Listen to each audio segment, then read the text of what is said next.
Welcome to the Story Narrator. Drift away with us and enjoy our reading.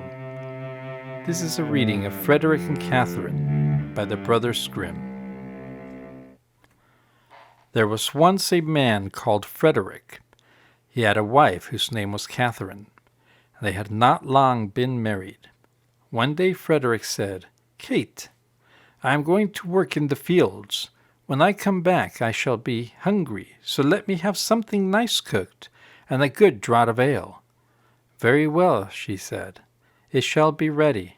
When dinner time drew nigh, Catherine took a nice steak, which was all the meat she had, and put it on the fire to fry. The steak soon began to look brown and to crackle in the pan, and Catherine stood by with a fork and turned it. Then she said to herself, "The steak is almost ready. I may as well go to the cellar for the ale." So she left the pan on the fire and took a large jug and went into the cellar and tapped the ale cask. The beer ran into the jug, and Catherine stood looking on. At last it popped into her head. "The dog is not shut up. He may be running away with the steak." "That's well thought of." So up she ran from the cellar, and sure enough the rascally cur had got the steak in his mouth, and was making off with it. Away ran Catherine, and away ran the dog across the field, but he ran faster than she, and stuck close to the steak. "It's all gone." "And what can't be cured must be endured," said Catherine. So she turned around, and as she had run a good way, and was tired, she walked home leisurely to cool herself. Now all this time the ale was running too, for Catherine had not turned the cock, and when the jug was full the liquor ran upon the floor till the cask was empty. When she got to the cellar stairs, she saw what had happened. "My stars," she said, "what shall I do to keep Frederick from seeing all this slopping about?" So she thought a while, and at last remembered that there was a sack of fine meal bought at the last fair, and if she sprinkled this over the floor it would suck up the ale nicely. "What a lucky thing," said she, "and we kept that meal. We have now a good use for it." So away she went for it, but she managed to set it down just upon the great jug full of beer, and upset it, and thus all the ale that had been saved was set swimming on the floor also. "Ah, well," said she, "when one goes another may as well follow." Then she strewed the meal all about the cellar, and was quite pleased with her cleverness, and said, "How very neat and clean it looks." At noon Frederick came home. "Now, wife," cried he, "what have you for dinner?" "Oh, Frederick," answered she, "I was cooking you a steak, but while I went down to draw the ale, the dog ran away with it, and while I ran after him, the ale ran out, and when I went to dry up the ale with the sack of meal that we got at the fair, I upset the jug, but the cellar is now quite dry and looks so clean." "Kate, Kate," said he, "how could you do all this? Why did you leave the steak to fry, and the ale to run, and then spoil all the meal?" "Why, Frederick," said she, "I did not know I was doing wrong. You should have told me before." The husband thought to himself, "If my wife manages matters thus, I must look sharp myself." Now he had a good deal of gold in the house. So he said to Catherine, "What pretty yellow buttons these are! I shall put them in a box and bury them in the garden. But take care that you never go near or meddle with them." "No, Frederick," said she, "that I never will." As soon as he was gone, there came by some peddlers with earthenware, plates, and dishes, and they asked her whether she would buy. "Oh, dear me, I should like to buy very much, but I have no money.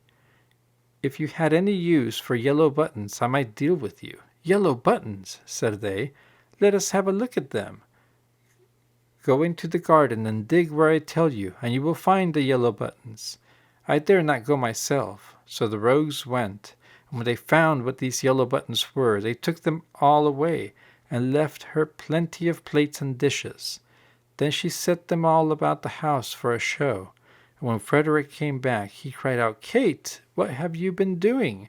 "See," said she, "I have bought all these with your yellow buttons, but I did not touch them myself. The peddlers went themselves and dug them up." "Wife, wife," said Frederick, "what a pretty piece of work you have made! Those yellow buttons were all my money." "How came you to do such a thing?" "Why," answered she, "I did not know there was any harm in it. You should have told me."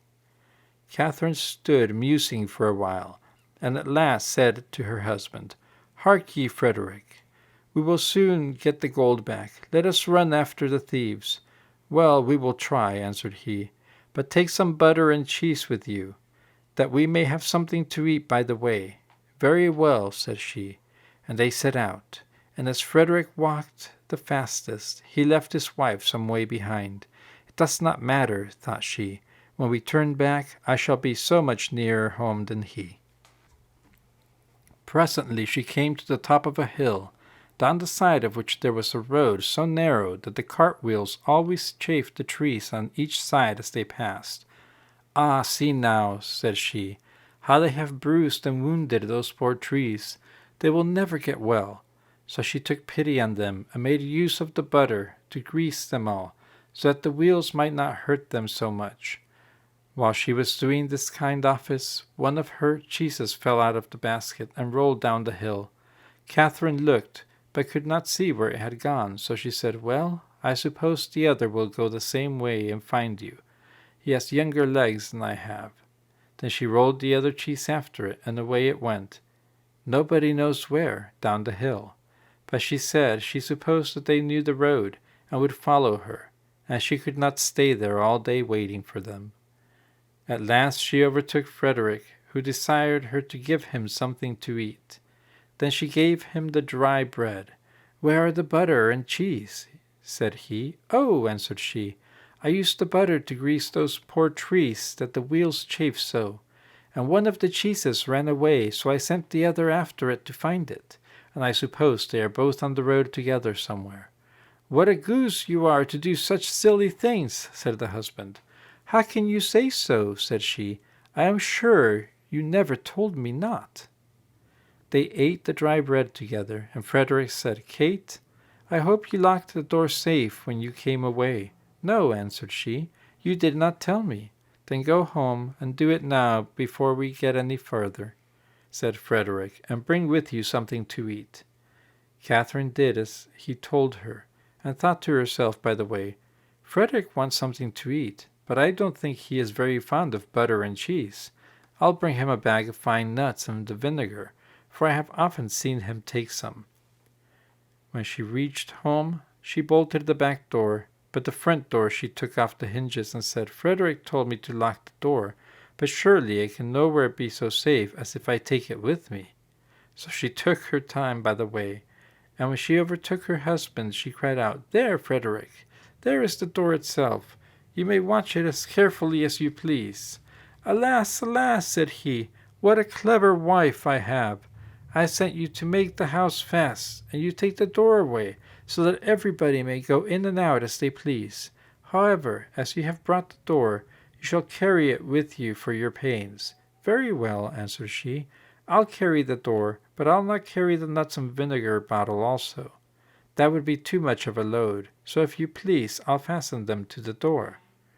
Frederick, of course, made no objection to that plan, and they set off into the wood to look for the thieves, but they could not find them, and when it grew dark they climbed up into a tree to spend the night. Scarcely were they up, then who should come by but the very rogues they were looking for.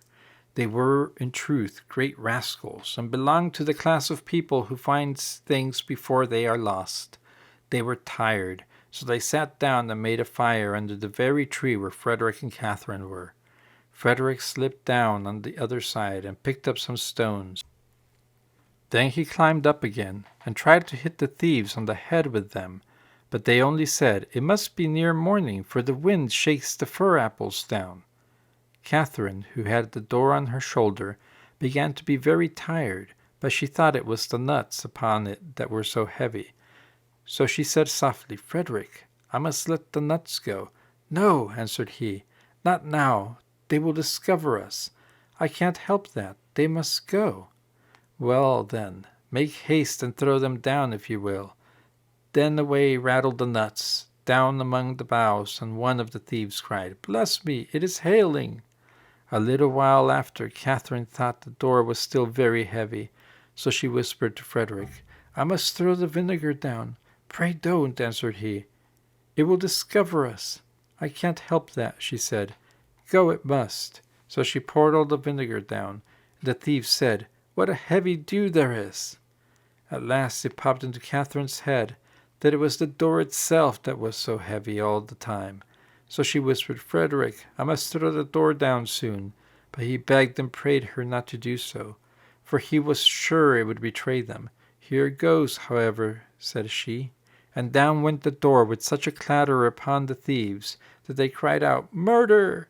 And not knowing what was coming, ran away as fast as they could, and fell all the gold. So when Frederick and Catherine came down, there they found all their money safe and sound. This has been the reading of Frederick and Catherine.